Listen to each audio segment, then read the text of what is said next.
Western air command के air officer commanding in chief air marshal Amit Dev ने कहा कि 27 अक्टूबर 1947 में फौज और फजाइया के ऑपरेशन की वजह से कश्मीर के इस इलाके की आज़ादी को यकीनी बनाया गया था।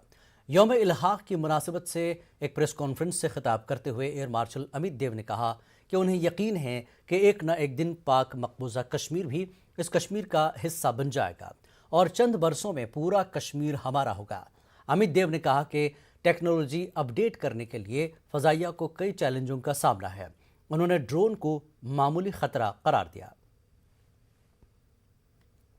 Indian Air Force faces many challenges. The basic challenge that we face is of technology. The rate of change of technology is so fast in the world today that we have to keep pace with that. And if any nation which is to grow economically has to have a strong military, and we must do and fulfill our obligation to the nation in the years to come, for which we are always ready for the challenge. Activities which were carried out by Indian Air Force and Army actually has resulted in ensuring the freedom of this part of Kashmir. And I'm sure someday the Pakistan occupied Kashmir will also join this part of Kashmir, and we will have a whole of Kashmir in years to come.